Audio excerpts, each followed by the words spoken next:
9845158749। पिसी इन्फ्राटेक, विकास निर्माणका लागि तपाईको साथमा। गाउँ सहर सारा गुन्जाउने यो हो रेडियो सान्वी 96.4।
नमस्कार अनि हार्दिक स्वागत रेडियो सान्वी 96.4 मेगाहर्ट्ज को प्रस्तुति कार्यक्रम जनआवाजमा यहाँलाई हार्दिक स्वागत गर्छु। म कार्यक्रम प्रस्तोता मुकलेश गदी।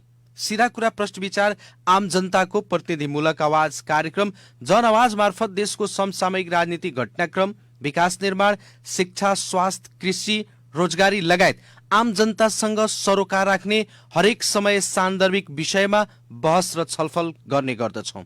कार्यक्रम जनआवाज मार्फत आम जनताका समस्या सम्बन्धित निकायसम्म पुर्याउने र त्यो समस्या समाधानका निमित्त सम्बन्धित निकायहरूलाई जिम्मेवार र जवाबदेही बनाउने प्रयास पनि हामी गर्ने गर्दछौं। कार्यक्रम जनआवाजको आजको बहस विशेष रूपमा अहिले चलिरहेको स्थानीय तहको निर्वाचनको सम्बन्धमा चारैतिर जुन व्यापक रूपमा चर्चा परिचर्चा भइरहेको छ, यसको कानुनी व्यवस्था के छ र अहिले जुन हिसाबले कुरा भइराखेका छन्, यसकै सन्दर्भमा रहेर हामी बहस र छलफल गर्नेछौँ। र आजको बहसका लागि हामी निम्त्याएका छौँ राष्ट्रिय सभाका सदस्य एवं वरिष्ठ अधिवक्ता तथा नेकपा माओवादी केन्द्रका नेता रामनारायण बिडारीज्यूलाई। मान्यज्यू, स्वागत छ यहाँलाई कार्यक्रम जनआवाजमा। अहिले जुन खासमा हेर्दाखेरि निर्वाचनलाई लिएर जुन किसिमको विवाद चलिरहेको छ, यसलाई तपाईँले कसरी हेरिराख्नु भएको छ? यो विवाद गर्न पर्ने विवाद थिएन। यो चाहिँ नि अनावश्यक विवाद हो। हजुर, यो अनावश्यक विवादमाथि लुकेको स्वार्थ के छ भने नेपालको एउटा त्यस्तो पार्टी छ जुन पार्टीले अहिले जुन सरकारको गठबन्धन छ त्यसलाई बडो ईर्षा गरिराखेको छ, बडो रिस गरिराखेको छ। अनि त्यो गठबन्धन फुटाउनको निम्ति तोड्नको निम्ति चौतर्फी यसले प्रहार गरिराखेको छ। र उसको स्वार्थ के छ भने कहिले कङ्ग्रेसलाई उचाल्ने, कहिले माओवादीलाई, कहिले समाजवादीलाई विभिन्न प्रकारले उचालेर हेत्तेरी कम्युनिस्ट र काङ्ग्रेसले काहीँ मिल्नुहुन्छ इत्यादि भन्ने स्वार्थमा तल्लीन भएका मान्छेहरूले यो अनावश्यक बखेडा जिके। के बखेडा जिके भने अब संविधानले तोकेको भन्दा बाहेक ऐनमा केही छिद्रहरू रहेछ, केही ऐनमा बेठिक रहेछ, ऐन बनाउँदा बेठिक गरेको रहेछ, त्यसलाई समातेर अनावश्यक चाहिँ नि यो भाडभैलो गरेको हो। वास्तवमा ऊ के चाहन्छ त भने केन्द्रमा पनि उसको सरकार ढल्यो, प्रदेशमा पनि उसको सरकार ढल्यो, स्थानीय तहमा चाहिँ 40% को वरिपरिमा उसको सरकार बाँकी छ। त्यसकारणले आफ्नो 40% आफ्नो भएको, कांग्रेसको त्योभन्दा थोरै भएको, माओवादीको त्योभन्दा झन् थोरै भएको, समाजवादीको त्योभन्दा झन् थोरै भएको र थोरै मध्येमा नै जसपाको भएको हुनाले 60% 40 मा 60% बाँकी रहे पनि यी चाहिँ नि विभिन्न पार्टीको भएको हुनाले मेरो नै वर्चस्व 40%कै वर्चस्व चाहिँ अहिले स्थानीय निकायमा छ।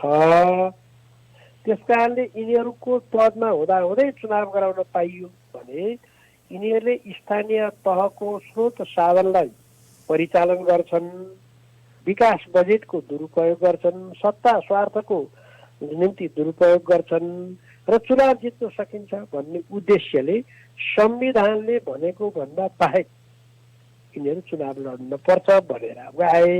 यो कुरालाई थेग्न नसक्ने गरी चाहिँ नि चौतर्फी प्रहार गरे। अहिले चाहिँ नि अब निर्वाचन हुने यो जेठ महिनामा निर्वाचन हुने कुरामा तय भएको छ। त्यसो भए अब सत्ता गठबन्धनले जुन सहमति जनाएको छ जेठ महिनामा चुनाव गर्ने, जेठ महिनामा चुनाव हुन्छ अब निश्चित हुनै पर्यो नि। किनभने हाम्रो माग चाहिँ के, हाम्रो चाहिँ सोच चाहिँ के थियो भने आजै मैले कुनै मिडियामा हेरेँ यो निर्वाचनको लागि 37 अर्ब रुपियाँ छुट्यायो। हजुर, एउटा निर्वाचनमा 37 अर्ब लाग्दो रहेछ। हेर्नुहोस् त, हामी 50 अर्बको निम्ति एमसीसी को बारेमा त्यत्रो लफडा गरिराखेका छौँ। हामी एउटा चुनावमा 37 अर्ब खर्च गर्छौँ। यस्तो 3टा चुनाव चाहिँ गर्दाखेरि कति पैसा खर्च हुन्छ? त्यसो भएको हुनाले यो 3टा चुनाव एकैचोटि गरौँ न, खर्च पनि जोगिने, समय पनि जोगिने, 2 महिना 1 महिनाभित्रमा सबै चुनाव सम्पन्न हुने, निर्वाचनको लागि जनशक्ति धेरै परिचालन सधैँ गरिरहनु नपर्ने, युवा अथवा नागरिकहरूले आफ्नो पेसा रोजगारीमा व्यस्त हुन पाउने, समय पनि बच्ने, खर्च पनि बच्ने, पेसा व्यवसाय पनि अगाडि बढ्ने, यस्तो कार्यमा चाहिँ अगाडि बढाउन भन्न खोजेको हो। तर त्यो कुरा नेकपा एमालेले मानेन। एमालेले नमानेपछि उनका वरिपरिका चाहिँ तथाकथित विद्वान भन्नेहरूले यसलाई भयङ्कर बनाए।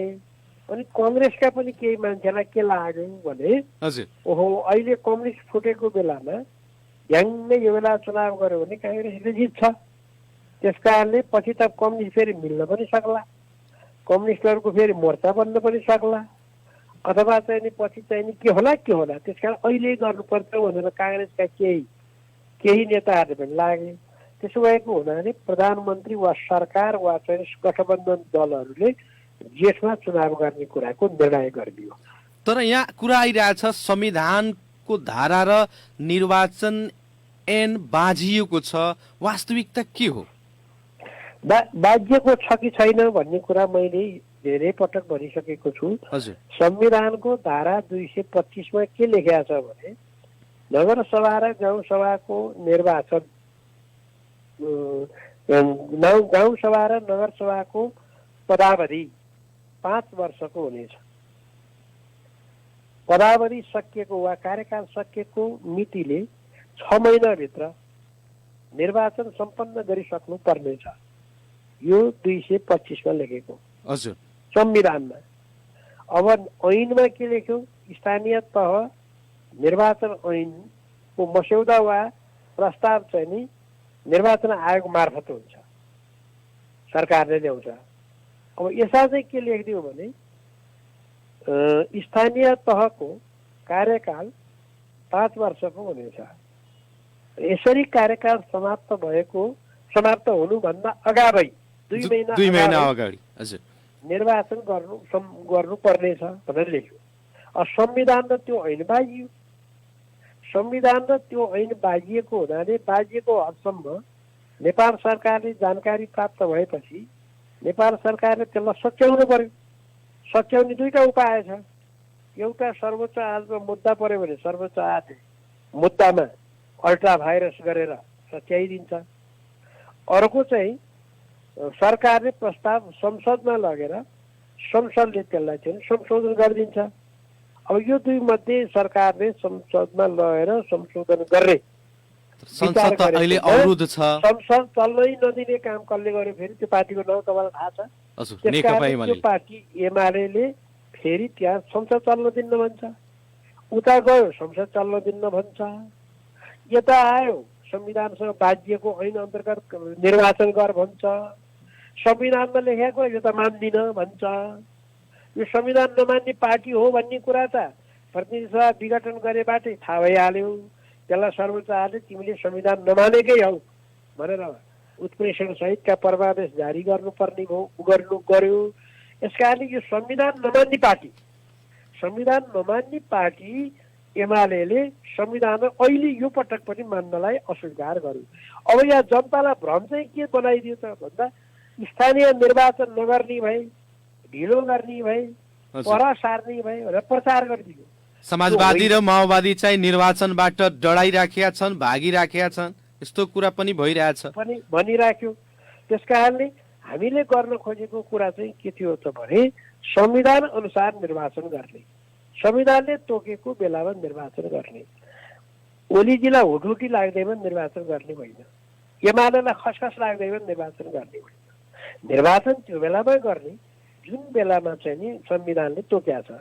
संविधानले के तोक्या छ? कार्यकाल समाप्त भएको मितिले 6 महिनाभित्र गर्ने भनेपछि कार्यकाल समाप्त भएको 2 दिनभित्र गरे हुन्छ, 5 दिनभित्र गरे नि हुन्छ, 15 दिनभित्र गरे नि हुन्छ, म्याक्सिमम पो 6 महिना हो त। त्यस कारणले अहिले जेठमा गर्ने भनेर चाहिँ नि। मान्यजी, हाम्रो देशको सम्पन्न भएको निर्वाचनलाई हेर्दाखेरि 3 चरणमा निर्वाचन भएको छ। वैशाख 31 गते, असार 14 गते र असोज 2 गते। यसरी 3 चरणमा सम्पन्न भएको निर्वाचन र त्यसबाट निर्वाचित भएका जनप्रतिनिधिहरूको कार्यकाल समाप्त हुने मिति चाहिँ कुन हुन्छ?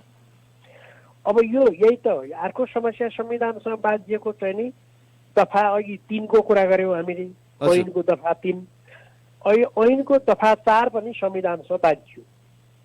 संविधानसँग दफा 4 कसरी बाँधियो भने संविधानले एउटा प्रतिनिधिको कार्यकाल 5 वर्षको ग्यारेन्टी गर्यो।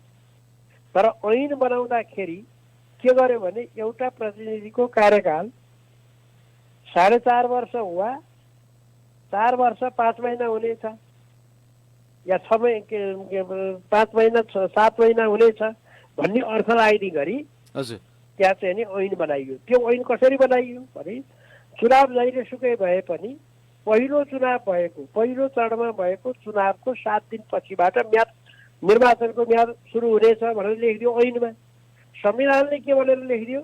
निर्वाचन भएको मितिले 5 वर्षसम्म उसले चाहिँ नि प्रतिनिधित्व गर्न पाउँछ, उसको कार्यकाल हुन्छ भनेर संविधानले लेखिदियो। यहाँ पनि संविधानमा त्यो चाहिँ दफा 4 बाँधियो। त्यसकारणले बाँधिएका यी कानुन त जहिले चुनाव गरे पनि संशोधन गर्न पर्यो।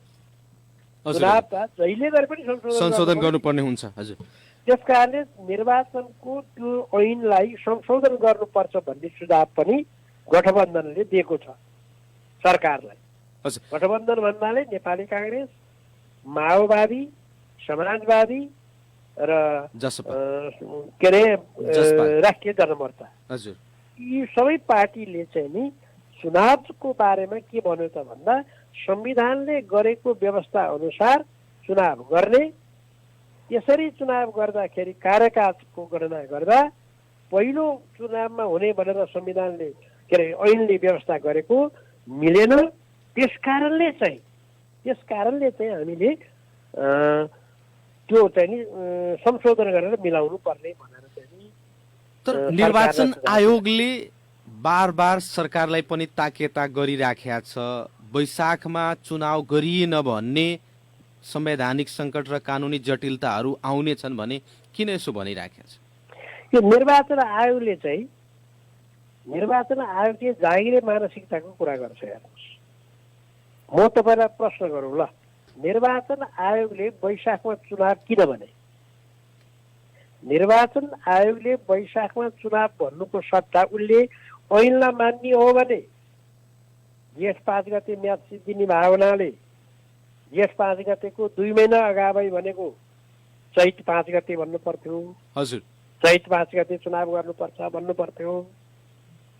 अब होइन संविधानलाई मान्ने हो भने चाहिँ असौजको 2 गते भन्नु पर्थ्यो। न असौजको 2 गते भन्छ, न चैतको 5 गते भन्छ। उता बिचा वैशाखमा पो चुनाव गर्ने भन्छ। उसको त्यो कुरा संवैधानिक रूपले, कानुनी रूपले, ऐनको रूपले मिल्दैन। त्यसकारणले निर्वाचन आयोग चाहिँ नि दास प्रवृत्तिको हो रोबोट प्रवृत्तिको हो। त्यसकारण निर्वाचन आयोगले भनेको कुरा मिल्दैन, वैशाखमा चुनाव गर्ने एमाले भनेको कुरा नि मिल्दैन। मिल्छ चाहिँ के भन्दा कि चैत 5 गते गर्ने भनेर घोषणा गर्नु पर्थ्यो ऐन अनुसार। म त ऐन अनुसार मान्दिनँ, म त संविधान अनुसार मान्छु। सबभन्दा ठुलो संविधान हो, मूल कानुन संविधान हो। संविधानसँग बाँधिएको कानुन अमान्य हुन्छ भनेर संविधानको धारा 1मै लेखिया छ। त्यसो भएको हुनाले यो कहीँ नमिल्ने एउटा उखान हाँडी गाउँ कहीँ नभएको जात्रा हाँडी गाउँमा भने जस्तो एमाले र निर्वाचन आयोगले त्यही जात्रा देखाउँदैछ।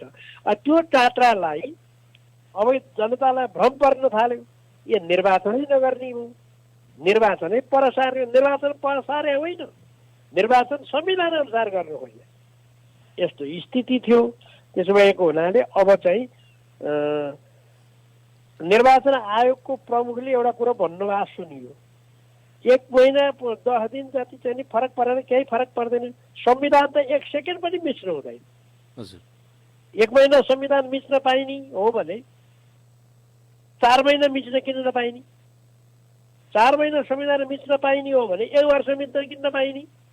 यस्तो अर्थ लाग्छ। त्यसो भएको हुनाले मेरो चाहिँ नि आग्रह अथवा अब अहिले त गठबन्धनले निर्णय गरेर सरकारलाई दिइसकेका हुनाले गठबन्धनको कुरा गठबन्धन जान्ला। म एज ए लयर, वरिष्ठ अधिवक्ताको हैसियतले र संविधान बनाउने बेलामा म कार्यदलमा बसेर संविधान बनाएको, विज्ञ टिममा बसेर संविधानको मस्यौदा गरेको र चाहिँ रूपान्तरित प्रतिनिधि व्यवस्थापिका संसदमा पनि म कानुन बनाउने ठाउँहरूमा भएको, यी सबै कुराले गर्दाखेरि म के भन्न चाहन्छु भने ऐन संविधानसँग बाजिएको छ। बाजिएको हदसम्म ऐन अमान्य हुन्छ। अमान्य घोषणा गर्ने अधिकार सर्वोच्चलाई र संसदलाई छ। त्यसकारण संसदमा लगेर यो चाहिँ नि संशोधन गरेर निर्वाचन चाहिँ चाँडैभन्दा चाँडै गर्न पर्यो। तर कतिपय कानुनविदहरू संविधानविदहरूले भनिराख्नु भएको छ कि कतै पनि ऐन र संविधान बाँझिएको छैन, यो सत्ता गठबन्धन निर्वाचनबाट डरेको हो र निर्वाचनमा जान नचाहेर यस्तो चाहिँ कुराहरू गरिराखेका छन्। अब तपाईँले भन्नु न, उहाँहरूलाई मैले केही भन्नु त छैन।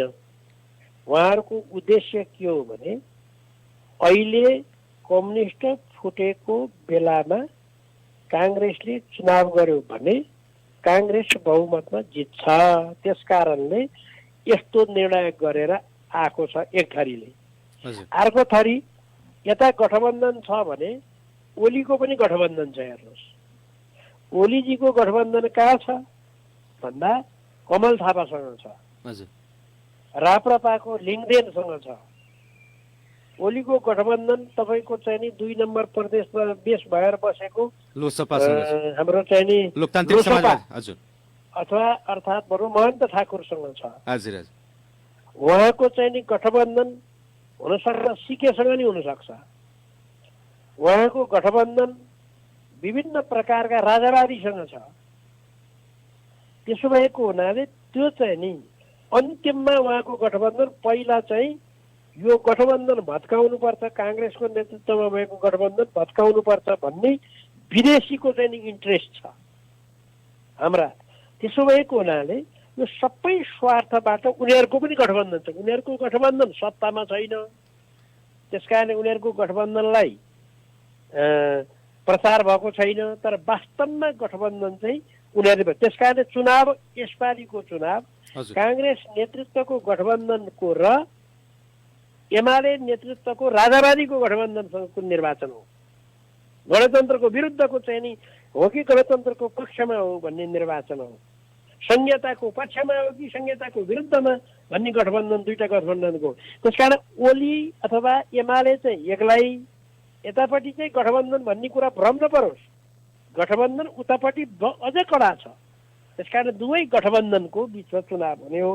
त्यसकारणले उनीहरूले यही सिद्धान्तलाई विचार गरेर संविधानको धज्जी उडाएर सर्वमान्य सिद्धान्त, पृथ्वीभरको सिद्धान्त हो यो, ओल्ड वाइज जुरिस्प्रुडेन्स हो यो कि चाहिँ नि संविधानसँग बाजिएको कानुन अमान्य हुन्छ। अब बाजिया छैन भनेर त तपाईँले भोलिदेखि चाहिँ नि अब तपाईँ त रेडियोमा हो, अथवा प्रिन्ट मिडिया रेडियोमा पढेर सुनाइदिनुहोस् संविधानमा लेखेको कुरा र ऐनमा लेखेको कुरा। संविधानले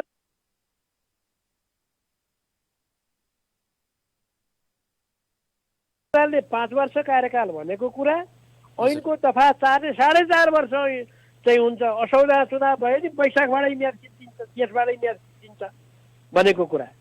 चुनाव हुने असौलमा, उनीहरूको 5 वर्ष पुग्ने जेठमा जेठ 5 गते यो हुनसक्छ। त्यस कारणले उनीहरूको त 4-5 महिना त्यसै खाइदिने भयो नि। हजुर। त्यस कारणले संविधानले ग्यारेन्टी गरेको अधिकार ऐनले खोज्न सक्दैन। ती मूर्खहरूले के भन्छन् भने संविधानमा 5 वर्ष लेखा भए तापनि ऐनमा हामीले चाहिँ नि 5 वर्ष घटाइदिएका छौँ, त्यो घटाइदिए मान्नुपर्छ भन्छन् उनीहरू। यो किमार छ। संसारको कुनै पनि जुरिस्प्रुडेन्स, अमेरिकन जुरिस्प्रुडेन्समा नि हुँदैन, कमन लमा नि हुँदैन, कुनै पनि जुरिस्प्रुडेन्समा, कुनै पनि विधिशास्त्रमा यो हुन सक्दैन। तर स्थानीय निर्वाचन ऐनमा जनप्रतिनिधिहरूको कार्यकाल सकिनु 2 महिना अघि नै निर्वाचन हुने जुन प्रावधान राखिएको छ, के त्यो जायज हो? त्यो गलत हो, त्यो ब्लन्डर हो, त्यो अत्यन्त लापरवाही हो। यो लापरवाही गर्ने हामी सांसद हौँ। किन गर्यौँ? त्यसका कारण छन्। मैले त त्यसको विरोध गरेको थिएँ, हजुर, म पनि थिएँ। तर त्यो बेलामा हजारमा त्यो ऐन ल्याएर त्यो चाहिँ नि पास गर्ने ठाउँमा हुन्छ हुन्न भन्ने हुन्छ नि हाउसमा, हो त्यसमा तत्कालीन काङ्ग्रेस र तत्कालीन चाहिँ नि एमाले मिलेर यो पास गरे हो। त्यही भएर यस्तो यो बलपूर्वक गरे। उनीहरूले संविधानलाई करेक्सन गरे अरे। अहिले केही वकिलको कुरा सुनिन्छ नि, यो संविधानमा नमिलेको कुरा ऐनमा मिलाएको अरे। अब यो सुन्दै हाँस उठ्ने कुरो, ल सम्बन्धी कख अन्यले पनि बुझ्ने कुरा, संविधानमा छुटेको कुरा, संविधानमा उल्लेख भएको कुरा करेक्सन गर्ने, सच्याउने काम ऐनले गरेका छ भन्छ। अब तिनीहरूलाई के भन्ने? ल तर मान्यजी, संविधानले तोकेको मितिमा निर्वाचन सम्पन्न गर्नका निमित्त अबका बाटाहरू के छन् त? अहिले अब अरू कुरा सबै टुङ्गिसक्यो। हजुर। अबको बाटो भनेको स्थानीय सरकार सञ्चालन ऐन 2074 र स्थानीय तह निर्वाचन ऐन 2073 लाई संशोधन गरेर दफा 3 र 4 लाई संशोधन गर्ने, यता स्थानीय सरकार सञ्चालन ऐनमा एउटा दफा थप्ने। त्यो दफा के हो त भने कुनै आपत परेर, विपद परेर, दैवी प्रकोप परेर तोकिएको म्यादमा निर्वाचन हुन सकेन भने, अब कुनै दिन निर्वाचन भनौँ न, त्यो दिन ठुलो आँधी आएर चाहिँ तहस नहस बनाइदेला, निर्वाचन भएन, के गर्ने? ऐनमा लेख्नु परेन? हजुर। त्यहाँ लेख्न पर्यो। के भनेर लेख्नु पर्यो? ल अहिले कोभिड चलिराखेको छ, यो कोभिडले उत्पात गर्यो अरे, निर्वाचन हुन सक्ने भएन अरे। कल्पना गरौँ न। अब त्यस्तो हो भने के गर्ने भन्दा त्यहाँ चाहिँ एउटा प्रावधान राख्नु पर्यो। यो चाहिँ नि स्थानीय तह पनि अब सरकार भएको हुनाले प्रदेशमा जसरी काम चलाउ सरकार बन्छ, सङ्घमा जसरी काम चलाउ सरकार बन्छ, त्यसै गरी स्थानीय तहमा पनि काम चलाउ सरकारको प्रावधान राख्नु पर्यो। त्यसको नेतृत्व कसले गर्ने त? जो चाहिँ नि त्यसको नेतृत्व जस्तो, अहिले उदाहरण एक्जाम्पलको निम्ति म तपाईँलाई भन्छु, केन्द्रीय सङ्घीय सरकारको प्रधानमन्त्रीले राजीनामा दियो भने अर्को प्रधानमन्त्री नबनुन्जेल त्यही प्रधानमन्त्रीले काम गर्छ क्या भने जस्तै स्थानीय तहमा पनि 5 वर्षको म्याद सकियो। अब कसले काम गर्छ त? अर्को चुनाव नहुन्जेलसम्म, अर्को कार्यकारी नहुन्जेलसम्म, अर्को अध्यक्ष नहुन्जेलसम्म, अर्को चाहिँ नि गाउँसभाको निर्वाचन नभएसम्म सोही चाहिँ नि कार्यकारिणीले काम गर्ने छ भनेर लेख्नु पर्यो। त्यो केमा लेख्नु पर्यो? स्थानीय सरकार स्वायत्त शासन ऐन 2074 मा लेख्नु पर्यो। हजुर अहिले लेखा चाहिँ छैन त भने अहिले लेखेको छ। केमा लेखेको छ भने वडा अध्यक्षको हकमा लेखेको छ, तर अध्यक्ष उपाध्यक्षको हकमा लेखेर रहेनछ। त्यो छुट्यो। त्यसो भए स्थानीय सरकार सञ्चालन ऐन 2074 र स्थानीय निर्वाचन ऐन 2073 यतिखेर संशोधन गर्नुपर्ने आवश्यकता देखिन्छ। अब यो संशोधन गर्न संसदले रोकेर ओलीजीले चाहिँ लाठो लिएरै गए, हल्लै गरे, गीत गाउन थाले, नाच्न थाले, उफ्रिन थाले, नारा लाउन थाले भने के गर्ने भन्दा अब चाहिँ नि त्यो बाध्यताका बस, व्यवस्थाका बस मुलुक जोगाउनको निम्ति, निर्वाचन सम्पन्न गर्नको निम्ति, निर्वाचनलाई वैध बनाउनको निम्ति चाहिँ अध्यादेश जारी गरेर भएन त्यो काम गर्नु पर्यो। हजुर मान्यजी, खासमा हेर्दाखेरि अब स्थानीय निर्वाचनका बारेमा विभिन्नहरू बहस चलिरहँदा निष्कर्षमा हामी के भन्न सक्छौँ? कुन मितिमा निर्वाचन हुन्छ त, कहिले हुन्छ? नीति त नेपाल सरकारले तोक्छ, मैले अहिले भन्न सक्दिनँ। हजुर अब गठबन्धनले चाहिँ एउटा सिफारिस गरेको छ अथवा सुझाव दिएको छ। त्यो के हो त भने जेठ 5 गते पहिलो चरणको निर्वाचनको म्याद सकिन्छ होइन। हजुर त्यस कारणले जेठको 5 गते भन्दा पछाडि जुन मितिमा गरे हुन्छ हुन्छ। त्यो 2-4 दिन, 10 दिन, 15 दिन जति खाली हुन्छ नि, हजुर हजुर पहिलो चरणको खाली हुन्छ, अरूको चरणको म्याद सुरु भयो हुँदैन, म्याद समाप्त भयो हुँदैन। त्यसो भए अब चाहिँ विगतमा 3 चरणमा चुनाव भएछ, अब कति चरणमा चुनाव हुँदा राम्रो हुन्थ्यो? वास्तवमा यो स्थानीय तहको चुनाव 3 चरणमा गर्नुपर्ने होइन, त्यो एकैचोटि गर्नुपर्ने हो। त्यो बेलामा 2074 सालमा 3 चरणमा किन गर्नु पर्यो भन्ने तपाईँहरूलाई थाहा छ।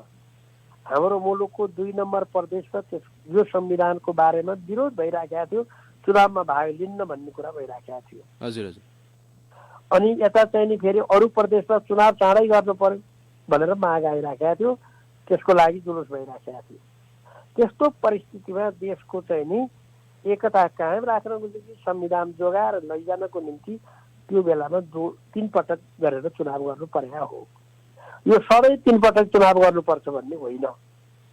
त्यस कारणले त त्यो ऐन संशोधन गरेर यो कुरा ऐनमा लेखाएको छ, संविधानमा लेखाएको छैन यो चढाका कुरा। त्यस कारणले ऐनमा संशोधन गरेर के भन्नु पर्यो भने जसको म्याद जेठमा सकिन्छ तिनीहरूले 10-15 दिन, महिना दिन, कति दिन खाली हुन्छ, त्यो खाली भएको बेलामा त्यही पुरानै पदाधिकारीले काम चलाउने छन्। जसको म्याद पुरा भएको छैन, असौजको 2 गते हजुर आउन बाँकी छ, तिनीहरूको चाहिँ जेठमै चुनाव भए तापनि असौजको 5 गतेबाट लागू हुनेछ भनेर सबैको चाहिँ नि अब के गरी मिलाउनु पर्यो भने अब चाहिँ अर्को पटक चुनाव गर्दाखेरि चाहिँ एकै कार्यकाल हुने, एकै मितिको कार्यकाल हुने। केमा लेखेको छ त्यो संविधानमा? निर्वाचन भएको मितिले 5 वर्षसम्म, 5 वर्ष भनेपछि त एकैचोटि चुनाव, एकैपटक चुनाव हुन्छ। अब एकैचोटि चुनाव हुन्छ। त्यो एकैचोटि चुनाव भएकोमा जसको म्याद सकिएको छ उसले काम चलाउँछ, जसको म्याद सकिएको छैन बाँकी छ उसले म्याद सकिएको दिनबाट मात्रै बहाली गर्छ, तर चुनाव भएको मिति चाहिँ बाट उसको के अरे गणना हुन्छ। निर्वाचन त्यसमा जेष्ठमा गर्ने अनि हजुर यसो हुँदा के हुने भयो? 5 वर्ष पुगेन पनि भनेर कसैले भन्न पनि पाएन। मेरो 5 वर्षपछि खाली भयो, काम रोक्यो भन्न पनि पाएन। यस्तो प्रकारको सोल्युसन पो दिनु पर्थ्यो त। मेरो गोरुको 12 टक्का दुखान छ नि, हजुर हजुर 1 टक्का पनि म घट्दैन भने जस्तो हो। संविधान विरुद्धमा काम गर्ने, त्यस कारणले यसो गर्नुपर्छ भनेर सुझाव दिएको छ। आगामी दिनमा अब देश निर्वाचनमा जाने भयो, अहिलेको जुन गठबन्धन छ तपाईहरूको, यो गठबन्धन अगाडि चाहिँ अब कसरी बढ्छ त आगामी दिनहरूमा? अब मेरो विचारमा, म गठबन्धनको निर्णायक मान्छे त होइन होइन? हजुर अन्तिम गठबन्धनको निर्णय त गठबन्धनका शीर्ष नेताहरूले गर्लान्। मेरो विचारमा र मेरो विश्वासमा जसरी ओलीजीले अप्रत्यक्ष गठबन्धन गरिराख्नु भएको छ, विदेशी शक्तिसँग गर्नुभएको छ, त्यसपछि चाहिँ नि राजावादीसँग गर्नुभएको छ, संहिता विरोधीसँग गर्नुभएको छ, गणतन्त्र विरोधीसँग गर्नुभएको छ, धर्मनिरपेक्षताको विरुद्धमा गर्नुभएको विरोधीहरूसँग गर्नुभएको छ।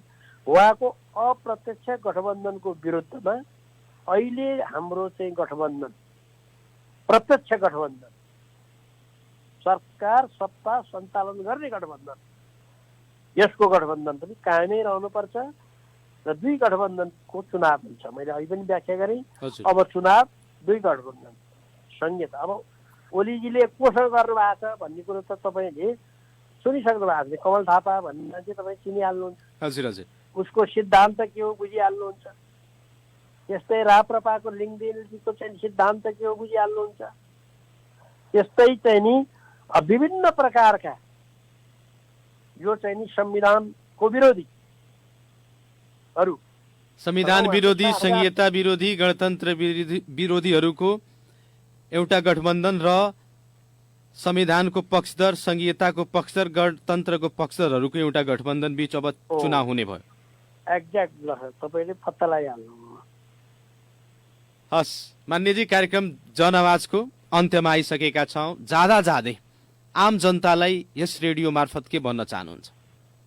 सर्वसाधारण जनताले भनेको महान हुन्, जनता महान हुन्, जनता नै सबै थोक हुन्, अन्तिम निर्णय नै जनताले गर्छन्, निर्वाचनमा न्याय जनताले गर्ने, राजनीतिमा सेवा प्रतिनिधिले गर्ने, सेवा नगर्ने प्रतिनिधि जनताले बदल्ने, यस्तो प्रकारको नीति लिएर आगामी निर्वाचनमा अत्यन्तै संवेदनशील भएर आश त्रास भ्रम जालमा नपरिकन निष्पक्ष चुनाव तपाईँले गरिदिनु भयो भने अनि मुलुकले निष्पक्ष काम गर्न सक्छ भन्ने नै मेरो चाहिँ नि आग्रह हो। हस्, यहाँको महत्त्वपूर्ण समय र संवादको लागि धेरै धेरै धन्यवाद। ल, मेरो पनि सबै श्रोता र तपाईँको टिम सबैलाई नमस्कार छ। हजुर नमस्कार। आदरणीय जनसमुदाय, कार्यक्रम जनआवाजको आजको बहस विशेष गरी अहिले स्थानीय तहको निर्वाचनलाई लिएर जुन चर्चाहरू बहसहरू भइराखेका छन्, कतै संवैधानिक र कानुनी जटिलताहरूको कुरा भइराखेका छ, संविधान र ऐनहरू बाँझिएको कुरा भइरहेछ। यसै सन्दर्भमा रहेर आज हामी बहस र छलफल गर्यौं। आजको बहसका लागि हामी निम्त्याएका थियौं राष्ट्रिय सभाका सदस्य एवं वरिष्ठ अधिवक्ता तथा नेकपा माओवादी केन्द्रका नेता रामनारायण बिडारीज्यूलाई। आजको बहस सुनेर साथ दिनुभयो त्यसको लागि तपाईँ सम्पूर्णलाई धेरै धेरै धन्यवाद। विशेष धन्यवाद प्राविधिक मित्र अनर्जितलाई दिँदै कार्यक्रम जनआवाजको आजको बहस र छलफलबाट म कार्यक्रम प्रस्तोता मुक्लेश गदी बिदा चाहन्छु। हस्त नमस्कार।